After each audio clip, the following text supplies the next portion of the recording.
Yamuna Tiravanachari Yamuna Tiravanachari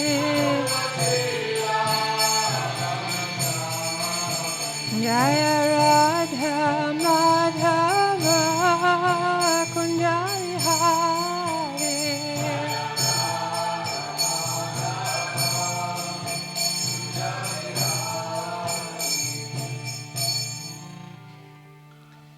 Jayam Vishnu Paramahansa Paravatakacharya Osatara Satasri Srimad His Divine Grace A.C. Bhaktivedanta Swami Srila Prabhupada Ki Jai Srimad Bhagavatam Ki Jai. All glories to the assembled devotees. All glories to the assembled devotees. All glories to the assembled devotees. All glories to Sisi Guru and Gauranga. All glories to Srila Prabhupada.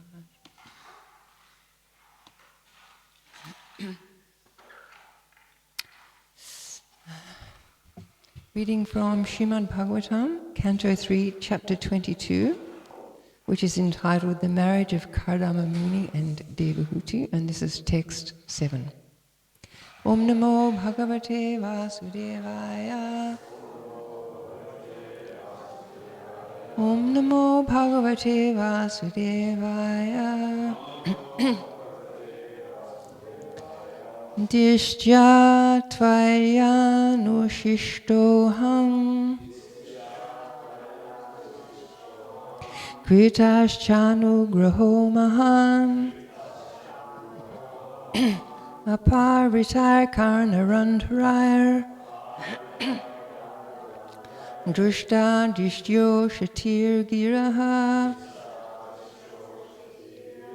Dishya Tvayanu Shishtoham Kritaschanu Graho Mahan Apavritai Karnarandhrair Drushta Dishyo Shatir Giraha Dishya Tvaya Nushishtoham Kritaschanu Graho Mahan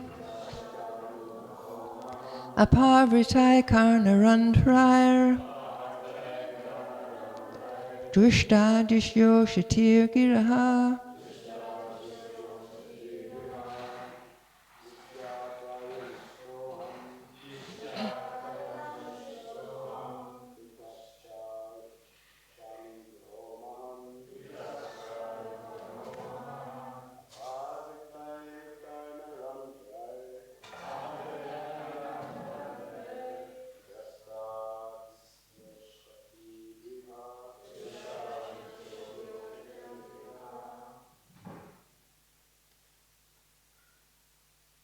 Ladies,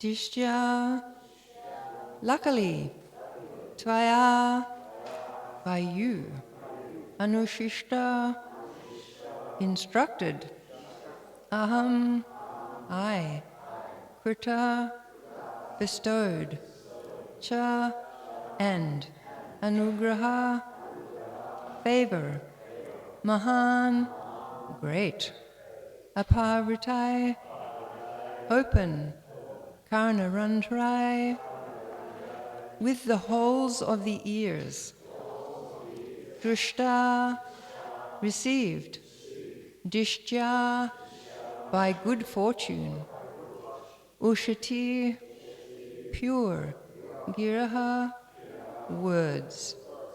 Translation and purport by Srila Prabhupada. I have fortunately been instructed by you, and thus great favor has been bestowed upon me. I thank God that I have listened with open ears to your pure words. Please repeat. I have fortunately been instructed by you, and thus great favor has been bestowed upon me. I thank God that I have listened with open ears to your pure words. Purport. Srila Rupa Goswami has given directions in his Bhakti Rasamrita Sindhu on how to accept a bona fide spiritual master and how to deal with him. First, the desiring candidate must find a bona fide spiritual master, and then he must very eagerly receive instructions from him and execute them. This is reciprocal service. A bona fide spiritual master or saintly person always desires to elevate a common man who comes to him. Because everyone is under the delusion of Maya and is forgetful of his prime duty, Krishna consciousness, a saintly person always desires that everyone becomes a saintly person. It is the function of a saintly person to invoke Krishna consciousness in every forgetful common man. Manu said that since he was advised and instructed by Kardama Muni, he was very much favored. He considered himself lucky to receive the message by oral reception. It is especially mentioned here that one should be very inquisitive to hear with open ears from the authorized source of the bona fide spiritual master. How is one to receive? One should receive the transcendental message by oral reception. The word karna randrai means through the holes of the ears. The favor of the spiritual master is not received through any part of the body but the ears. This does not mean, however, that the spiritual master gives a particular type of mantra through the ears in exchange for some dollars, and if the man meditates on that, he achieves perfection and becomes God within 6 months. Such reception through the ears is bogus. The real fact is that a bona fide spiritual master knows the nature of a particular man and what sort of duties he can perform in Krishna consciousness, and he instructs him in that way. He instructs him through the ear, not privately but publicly. You are fit for such and such work in Krishna consciousness. You can act in this way. One person is advised to act in Krishna consciousness by working in the deity's room. Another is advised to act in Krishna consciousness by performing editorial work. Another is advised to do preaching work. And another is advised to carry out Krishna consciousness in the cooking department. There are different departments of activity in Krishna consciousness, and a spiritual master, knowing the particular ability of a particular man, trains him in such a way that by his tendency to act, he becomes perfect. Bhagavad Gita makes it clear that one can attain the highest perfection of spiritual life simply by offering service according to his ability, just as Arjuna served Krishna by his ability in the military art. Arjuna offered his service fully as a military man, and he became perfect. Similarly, an artist can attain perfection simply by performing artistic work under the direction of the spiritual master. If one is a literary man, he can write articles and poetry for the service of the Lord under the direction of the spiritual master. One has to receive the message of the spiritual master regarding how to act in one's capacity, for the spiritual master is expert in giving such instructions. This combination, the instruction of the spiritual master and the faithful execution of the instruction by the disciple, makes the entire process perfect. Sri Vishwanath Chakravarti Thakur describes in his explanation of the verse in Bhagavad Gita, Vyavasayatmika Buddhi, that one who wants to be certain to achieve spiritual success must take the instruction from the spiritual master as to what his particular function is. He should faithfully try to execute that particular instruction and should consider this his life and soul. The faithful execution of the instruction which he receives from the spiritual master is the only duty of a disciple, and that will bring him perfection. One should be very careful to receive the message from the spiritual master through the ears and execute it faithfully. That will make one's life successful. Om Jnana Timirandasya Ganangana Shalakaya Chakti Militamina Tajmai Shri Gurave Namaha.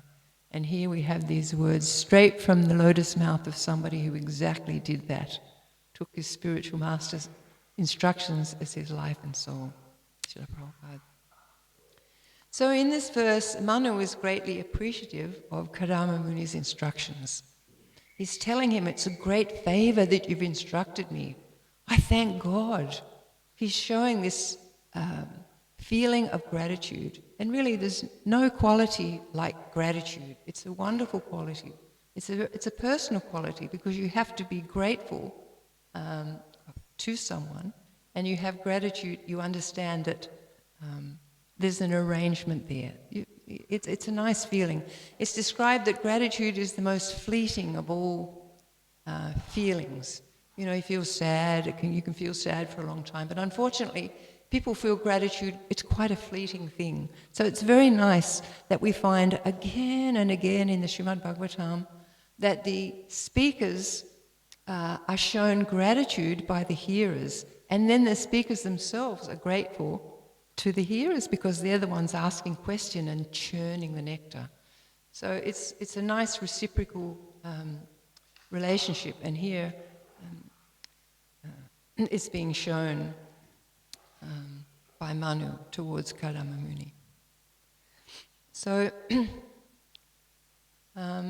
we find that if we deal respectfully with someone, we'll get better results than if we're, punitive or don't deal in a respectful way. It's all through this Vedic system. They have a wonderful etiquette that they behave in a respectful way to each other.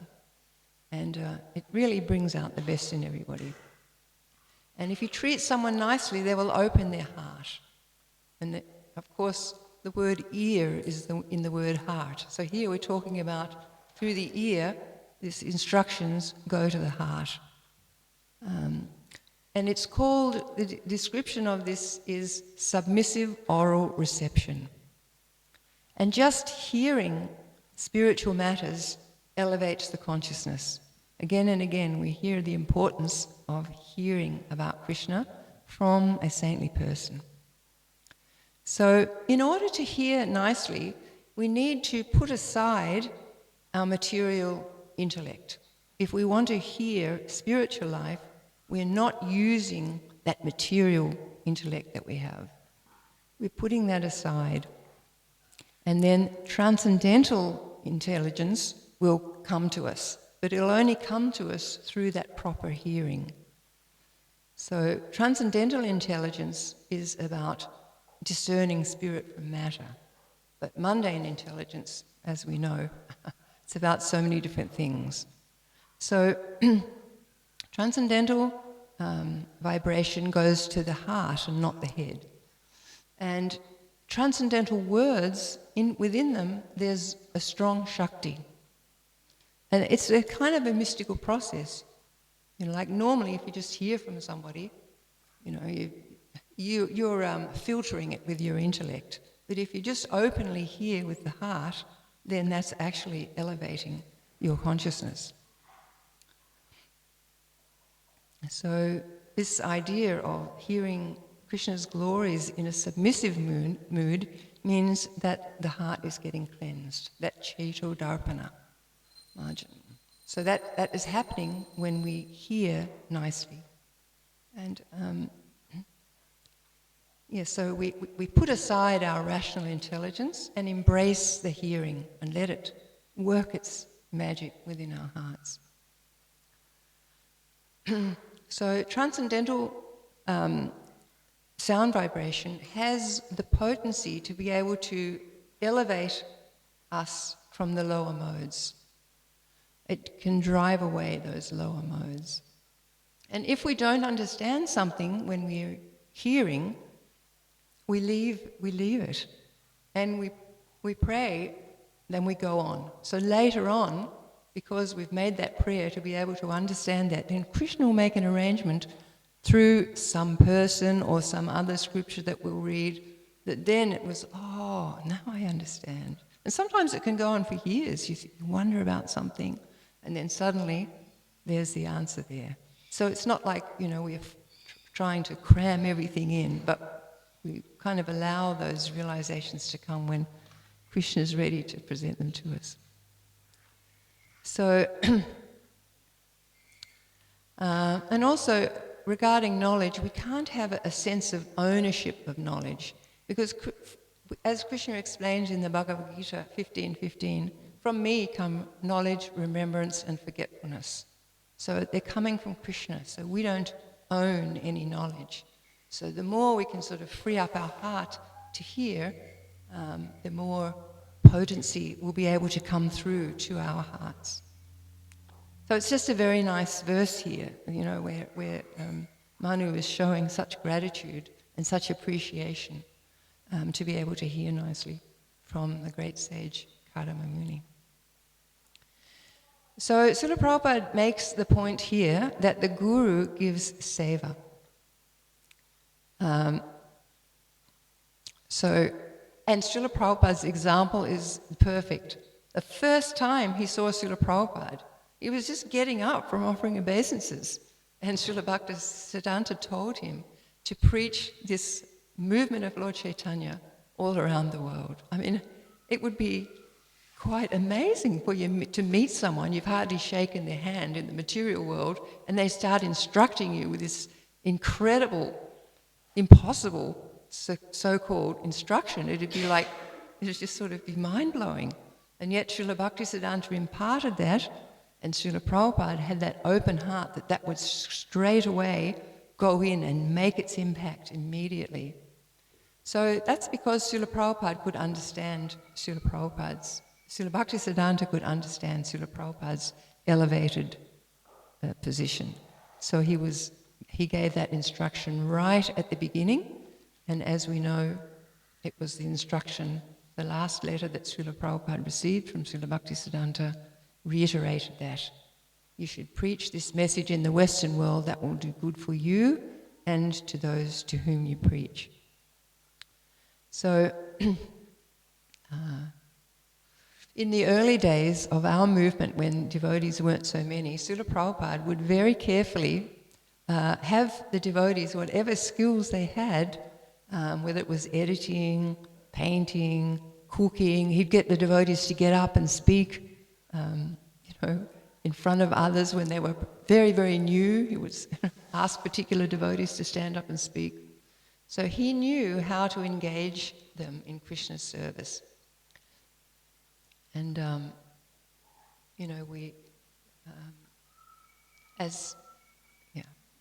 So sometimes we might think, we might be given a service and we think, oh, I don't think I can do that. I don't think I've got the talents for that. But, Krishna can also inspire you with all sorts of talents because everything's coming from him. And I actually wanted to read something from Bhagavad Gita. Service in Krishna consciousness is best practiced under the able guidance of a spiritual master who is a bona fide representative of Krishna, who knows the nature of the student and who can guide him to act in Krishna consciousness. As such, to be well versed in Krishna consciousness, one has to act firmly and obey the representative of Krishna, and one should accept the instruction of the bona fide spiritual master as one's mission in life. The whole process, however, depends on perfect knowledge of the soul beyond the conception of the body, not theoretically, but practically, when there is no longer chance for sense gratification manifested in fruitive activities. So that's this verse, Yasya prasada bhagavat prasado, Yasya prasada nagati kutopi, that is so often quoted. And as we know, Srila Prabhupada did make Srila Bhaktisiddhanta's instructions his life and soul. So, I was just listening to a nice memory the other day of Sudama, who was one of our early devotees and became a sannyasi. So when he met Srila Prabhupada, well, he actually just went to the airport he said, what do you do? He hadn't seen Srila Prabhupada. And they said, he was just new, he didn't know anything. And they said, are you supposed to bow down? He was thinking, bow down? And then when Srila Prabhupada came out, of course, naturally everybody bowed down, and he bowed down. And the next day he got initiated. And the next day he went to see Srila Prabhupada to ask him what his name was and what it meant.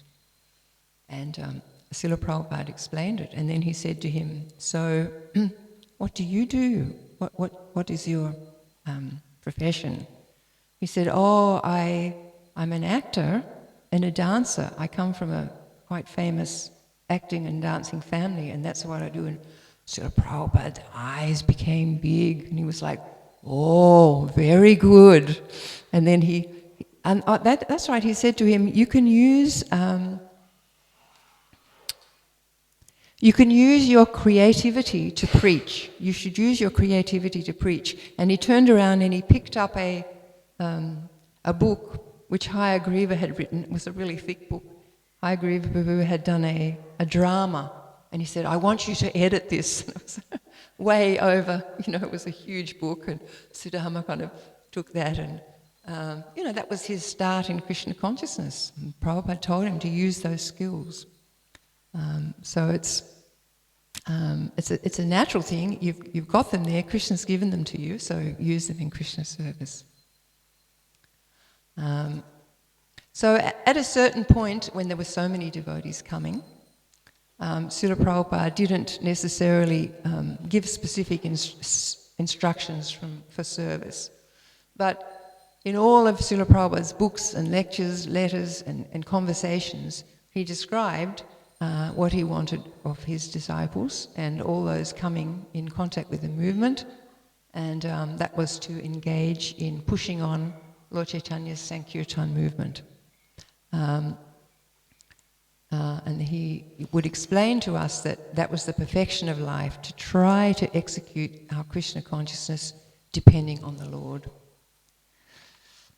So another point is that Prabhupada's making is that perfection can come from using one's skills and abilities.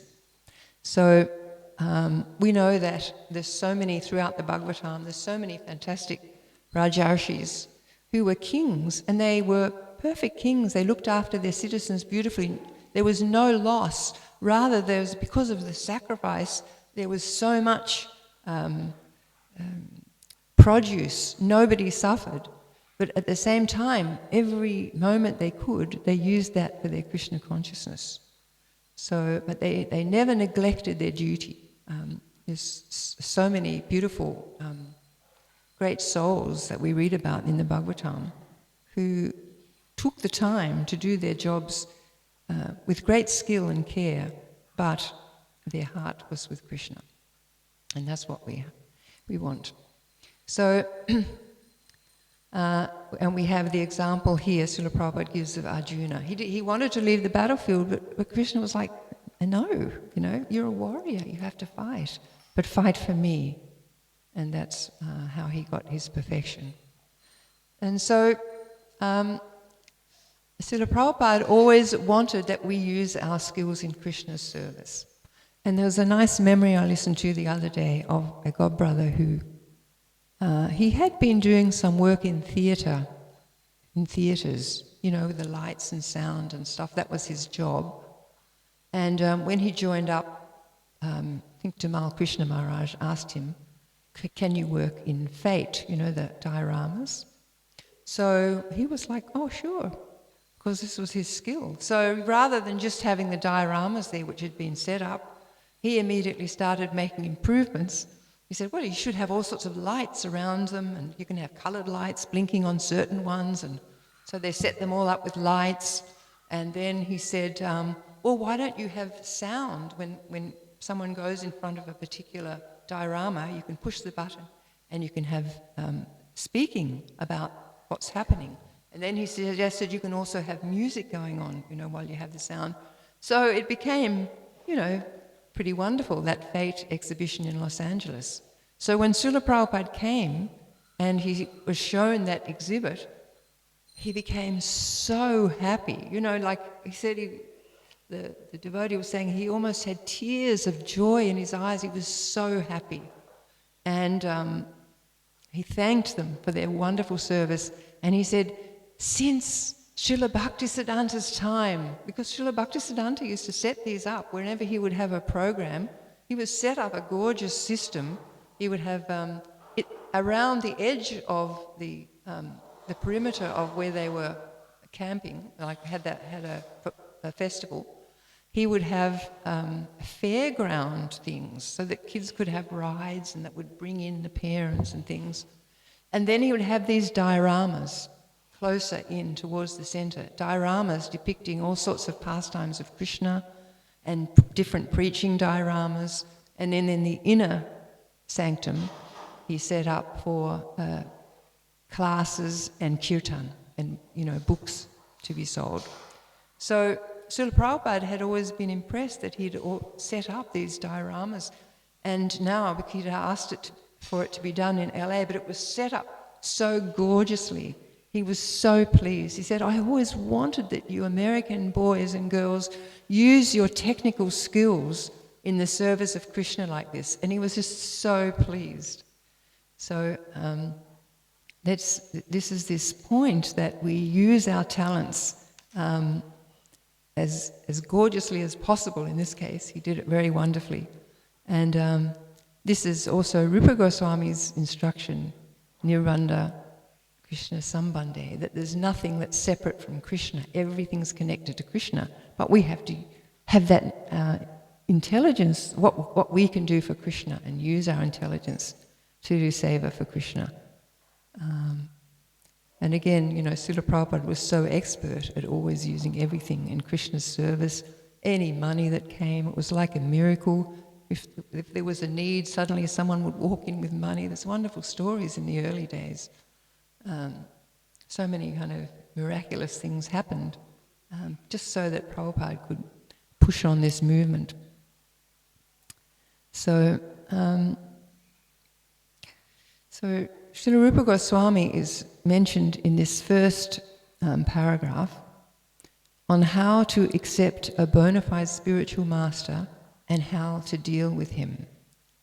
So I wanted to read some Nectar of Devotion, a little bit on this.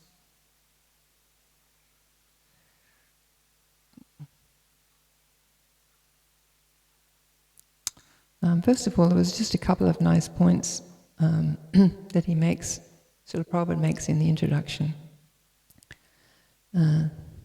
Any activities done in devotional service or in Krishna consciousness are directly under the control of spiritual energy. In other words, energy is a sort of strength, and this strength can be spiritualized by the mercy of both the bona fide spiritual master and Krishna. One who is serious about spiritual life is given by Krishna the intelligence to come in contact with a bona fide spiritual master, and then by the grace of the spiritual master, one becomes advanced in Krishna consciousness. In this way, the whole jurisdiction of Krishna consciousness is directly under the spiritual energy, Krishna and the spiritual master. This has nothing to do with the material world. And these are the principles on regarding the Guru that Srila Rupa Goswami mentions in chapter 6, how to discharge devotional service. So the first is accepting the shelter of the lotus feet of a bona fide spiritual master. 2 is becoming initiated by the spiritual master and learning how to discharge devotional service from him. 3 is obeying the orders of the spiritual master with faith and devotion. 4 is following in the footsteps of the great acharyas under the direction of the spiritual master. 5 is inquiring from the spiritual master how to advance in Krishna consciousness. So,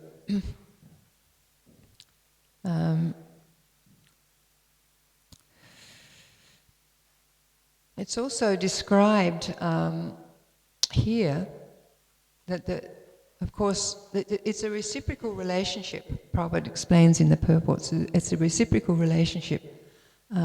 Once we accept a bona fide spiritual master, then we eagerly accept instructions from him and we execute them to the best of our ability. So the Guru is giving because he's giving instruction, and the disciple is giving because he's giving seva. And that's that reciprocal relationship that's there. Another point that's mentioned here is that the spiritual master is always very concerned to elevate the common man. And definitely Srila Prabhupada did epitomize that. He didn't go after scholars. I mean, of course, the devotees would bring various dignitaries and scholars to meet him. But actually, Srila Prabhupada's main focus was the common man. And almost it was like the commoner, the better. Because we had some pretty funny examples in those early days of people that were really stuck under some pretty low modes, coming to Srila Prabhupada,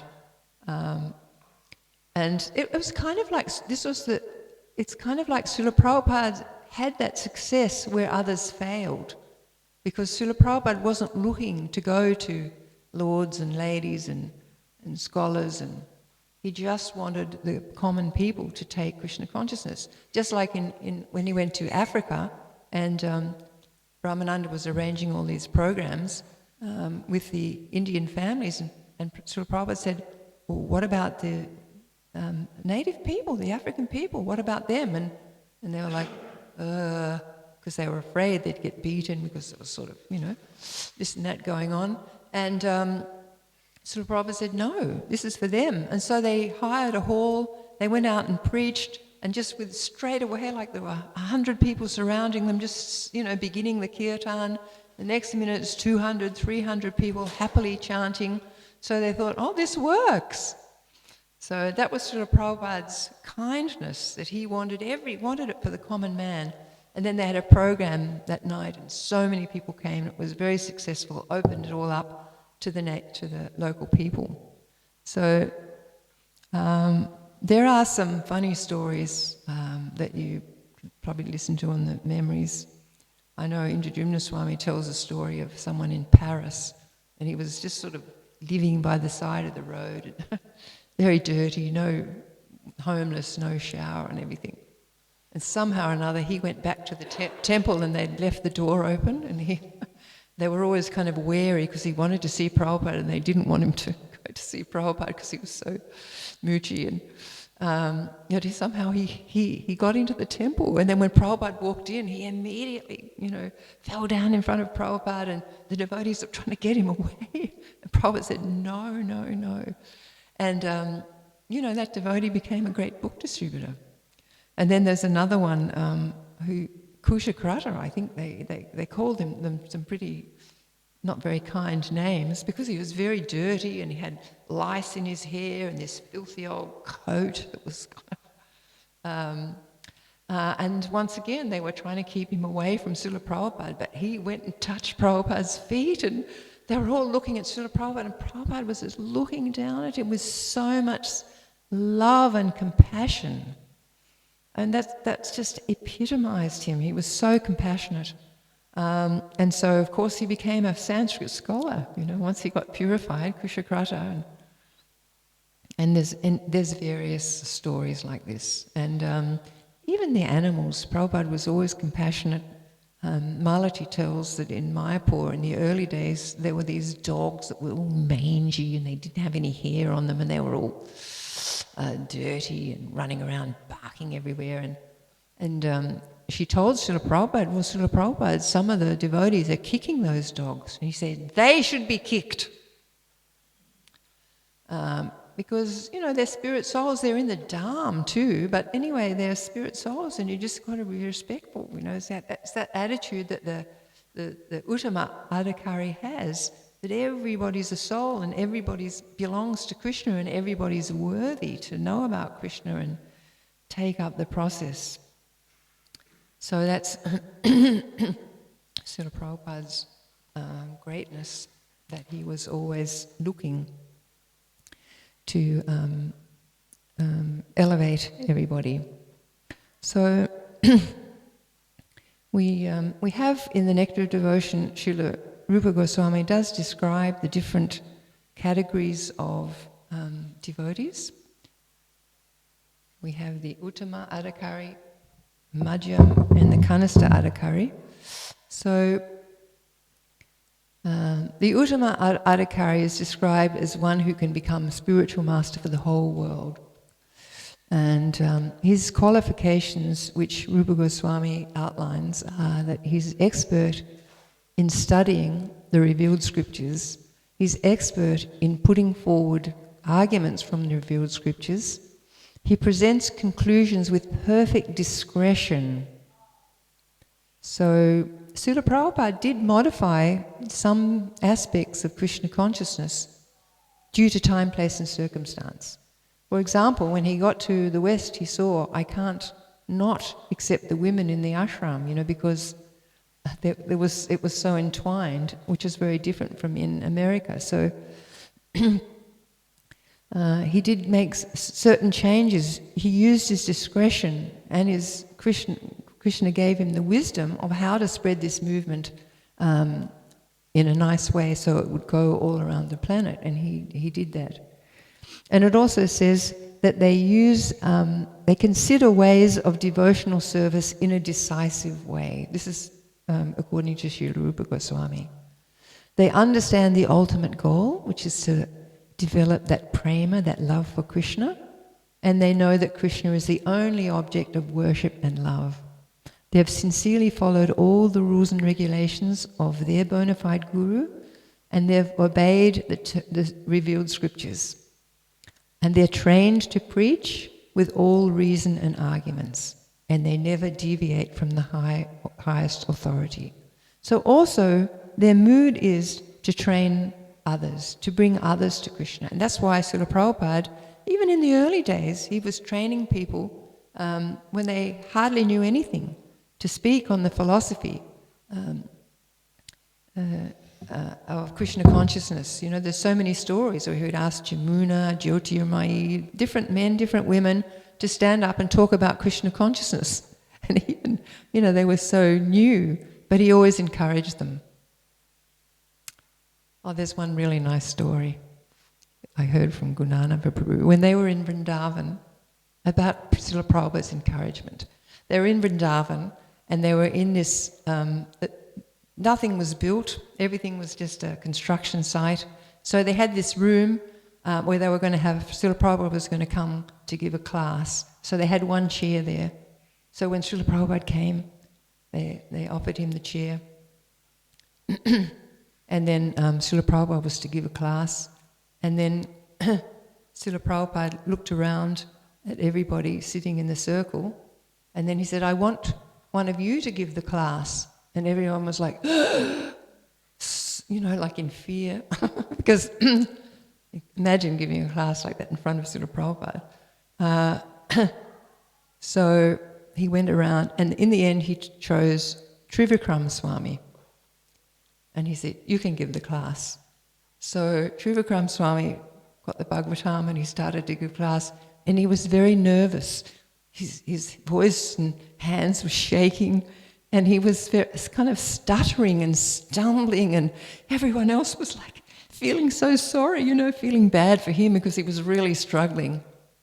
And he didn't do very well. He hardly talked for 10 or 15 minutes, and then he desperately said, any questions? And nobody had a question. So then he finished the class. And Srila Prabhupada came over to him, and he was just like standing in utter sort of embarrassment in front of Srila Prabhupada. And Srila Prabhupada embraced him. And he said, very nice class. So, that gave encouragement, and everybody felt that love and that encouragement. Because the spiritual master is always kind, and this is the prime quality that comes out of all of these Vaishnava acharyas that we are linked with, in the past. They had that mood. Like oftentimes you just feel like, for instance, Srila Bhaktisiddhanta was very scary. But when you hear the disciples speak about him, they never got that mood. Because he was very tall and very regal and very, he was a great jnani, a very scholastic. But actually his mood was always very loving, and he was always encouraging people to become a maidservant of Srimati Radharani, and he dealt with them with a lot of love. So this is their mood, is always compassion and love. And, that's our kind of heritage, that we take up that mood of trying to give people Krishna. Whatever we can do, we do it for Krishna, and we try to give as much as we can, as much as we are able to give Krishna consciousness in the same way that we've been given it, because we've been given the greatest gift. So if you get a great gift, you want to share it with others and make them happy. If you've become happy, you want to make others happy. So that is our mission. And, it's very nice here that it's been done. The beginning of this verse is to show gratitude, and it's a wonderful quality to feel gratitude, and then because we feel grateful, then we want to pass on to others. Okay, please forgive me for any inconsistencies, and thank you for listening. And does anybody have any comments or questions? Or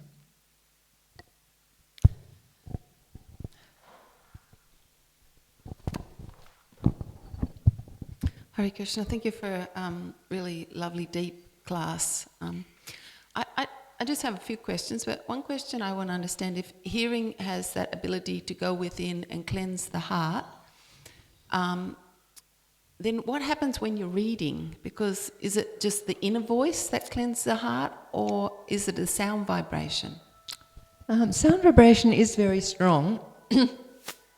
And sometimes, I don't know if you've found this, but if you're reading and you really want to understand something, if you say it out loud, it becomes more sort of pertinent because you're engaged in the hearing process. But yes, reading is like, it's also cleansing the heart.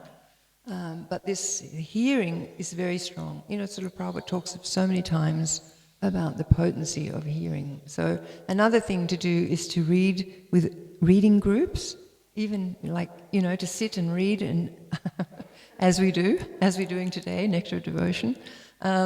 It's quite a potent thing. Yeah.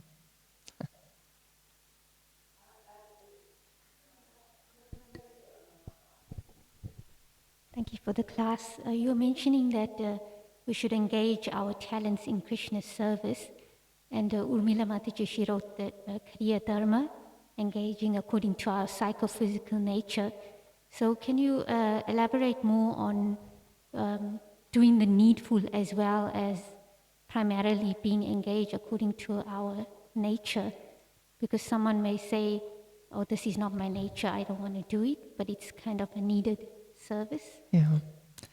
Well, to be honest, in our early days, we didn't get much choice, at least in Australia. We had to go out every day on books, and even if it was, difficult. And so there was definitely purification there. So definitely there's sometimes, definitely you have to do things according to need, and you have to put aside those things. But, when the situation is conducive to use those talents, then it's it's mentioned in this verse too, to use use what you have in Krishna service, the skills that God's given you in Krishna service. It's a kind of a natural, endorsing what God's given you by using it for Him. But it doesn't mean that we can't step up, and we have to step up many times, and Krishna sees that. Actually, there's a very nice quote, and I can't remember it very well. It was a Srila Bhaktisiddhanta quote.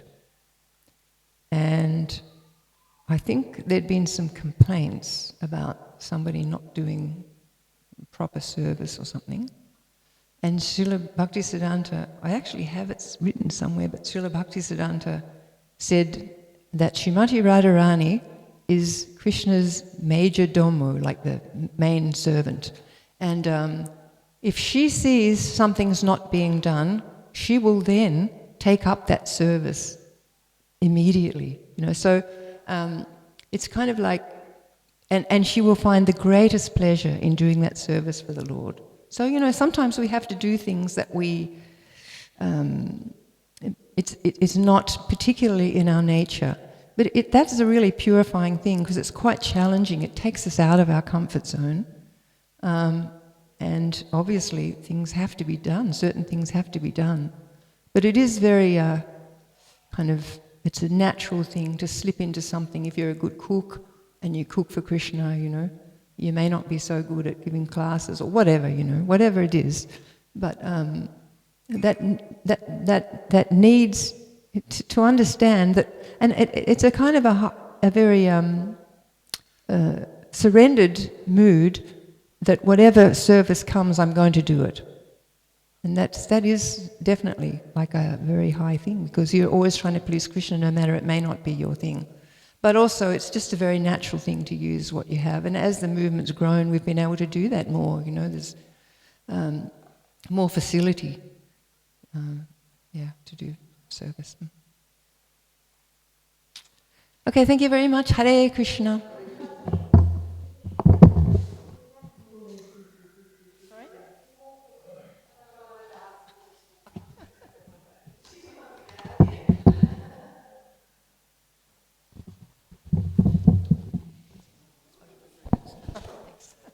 Ambika, shall I comment? But you're more or less finished. Please, comment.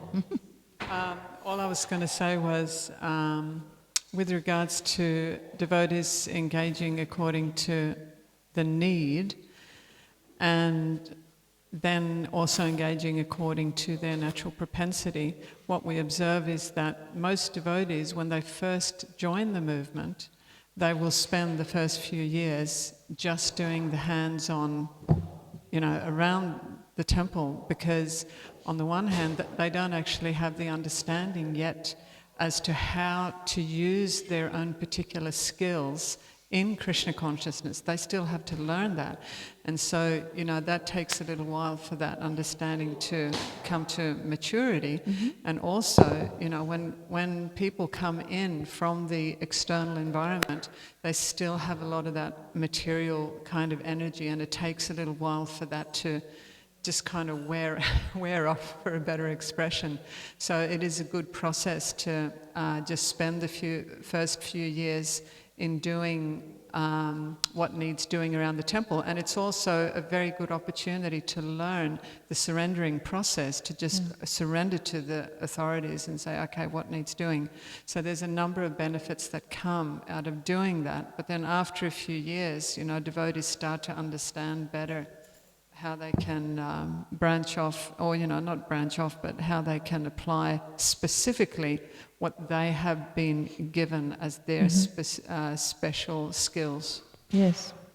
But also, even if that happens, if someone asks you to do something that's out of that skill set, we can embrace that as kind of Krishna's request, you know what I mean? You can do it.